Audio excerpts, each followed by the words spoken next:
Bitcoin going to 1 million.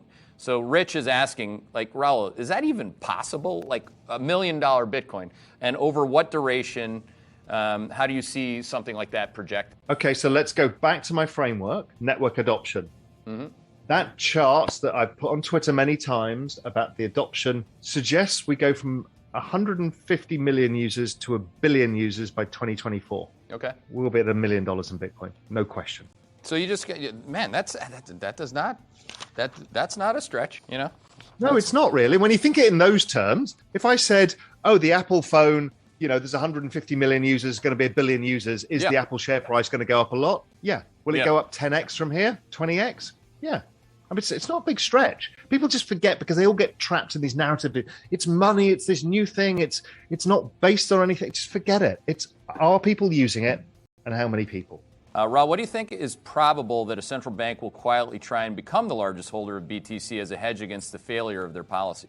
I'm already seeing sovereign wealth funds in the space. They haven't made a big play because the space is not deep or liquid enough yet, but they're coming. And, you know, and it's the ones with the big dollar reserves, the Singapores, the Middle East, stuff like that. So it is coming. So are the central banks going to do it? Who knows?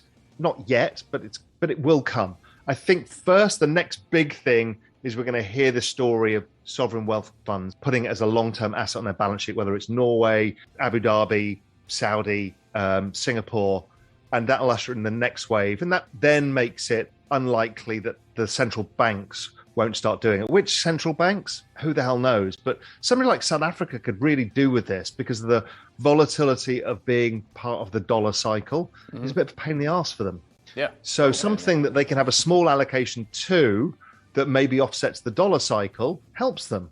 So some of these commodity countries, I think it actually makes sense for them. And they'd have to model it out and look at it in their portfolio and see what it does over the cycle for them. But it would help this boom-bust emerging market cycle that keeps going on. Proof of work versus proof of stake. What's the difference and why is ETH better? I don't say they're better. Yeah, you don't proof say of work proof of work, Bitcoin is hard to do.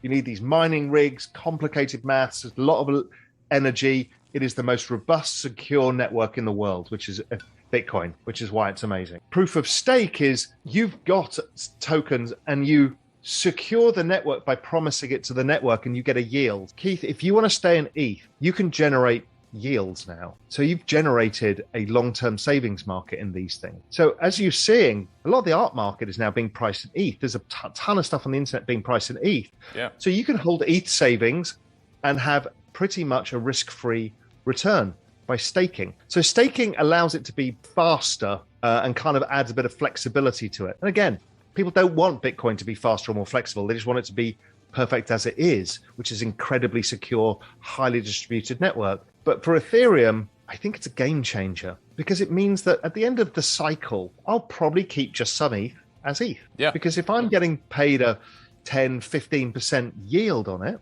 and I know that in due course the cycle will pick up again, so over 2 or 3 years, a bear market, bit of a sideways market, I've picked up another 30, 40%. Flippening? Is that one? First of all, is that the right word? Again, the flippening is a bad narrative. Again, it came out of the tribal warfare between Bitcoin and Ethereum. ETH. Yeah, right.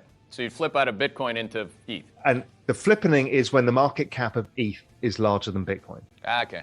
Now, I think that's going to happen, not because I think Ethereum is a superior asset, because they're two entirely different things. Right. One is a kind of this pristine collateral store of value asset. The other one is basically a technology platform that's the fastest growing on Earth. Is that going to be worth more? Yeah. Now, there is an argument that Bitcoin ends up becoming the kind of monetary system for the entire world.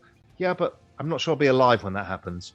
What I'm trying to make is make the best bet that I can do over the next few years. And that's what I think the flippening will happen. Does it happen in this cycle? I think it might get there. And then maybe that's when the bear market starts, when everyone's like, well, see, Ethereum's king, and then everything falls apart again. So, you know, as you know, people need to be very nervous of hubris. So we'll just wait and see how it plays out. Doesn't mean if your risk appetite is less, right? You can own Bitcoin and you'll do fine. Right. Now, I'm not saying Bitcoin's going down or anything else. It's just I'd rather take more risk at this point in the cycle and be rewarded with higher returns. Next horse, like who next to You go Bitcoin. Next so to Ethereum again, and Bitcoin, who's the next that you think could be the we go fastest back growing? to the framework. So we avoid the speculation. Right. We go back to the framework, and what we're seeing is Solana has network effects. It's being used all over the place because it's cheaper and faster than Ethereum. Okay. Cheaper and faster than Ethereum. Really? Yep. But it's more centralized. Okay. So it's not as. So again, you're going out the risk curve, and you're finding solutions for people who need it. So Solana, brilliantly, you put it against the chart of Ethereum 2017. It's a perfect match. I mean, it's like everything is a fractal in this space. So it's got network effects, provable network effects. The other one that's got provable network effects but is earlier is Avalanche, and the other one is Terra Luna. Those ones have provable network effects based around being an alternative to ETH, and I think that's fine. Now, there are many others that don't have provable network effects that are showing the price action that they do. Stuff like Cardano, where there's a bunch of owners of the asset, retail, but not enough activity on chain for me to really think, you know what, this is the next big thing. Yeah. It may be something that's more overpriced. I've not really done the work on looking at it that way, but I will do at some point if I can build out the full netcast law model on this. So here's what I did, and people were like, what the hell is he doing? So Dogecoin, right? This is the meme token that was set up as a joke and became massive. Yeah, I looked at this and thought, okay, what we've created is a meme, a culture that people want to be part of. Then nobody thinks that Doge is like the best asset in the world. They know it's a joke and they want to be part of that culture. That's awesome. So I'm like, okay, this is powerful because this is what your son will understand. So I thought, okay, so that's one side of Metcalfe's law. There's a bunch of people using it, holding it. What happens if somebody finds a use case for it? Along comes Mark Cuban and says, we're going to accept it at Dallas Mavs games for merch. And then Elon starts saying, I'm really interested in this. It needs to be speeded up and cheapened a bit. But, you know, if I can encourage the community to go back and redevelop and help move it forwards, I'm interested. I think he'll end up using it in his cars for streaming payments, you know, as we go into smart cities or whatever format it is. So I actually took the punt to say, I think there might be use cases because I can see there's a strong community. Why would you not build a use case on Doge? Why would you not when millions and millions and millions of people own it? Of course you would.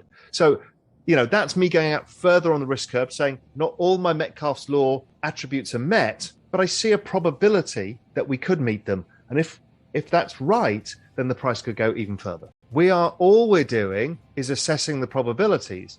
We may have a future potential end state in our heads, but I'm sorry, you and I don't dictate markets. It's irrelevant what we think. We're just creating a mental map to be able to follow what we're thinking. That's okay. And you can do it in a model, you can do it in a mental map, it just depends how you operate. Right. But the change in probabilities, you know, you talk about rate of change all the time, is the entire game. Mm-hmm. Now, if you get it right, you're basically saying, I see a potential future, I think the probability is higher than the market is pricing, and you capture that. Mm-hmm. That's the entire game.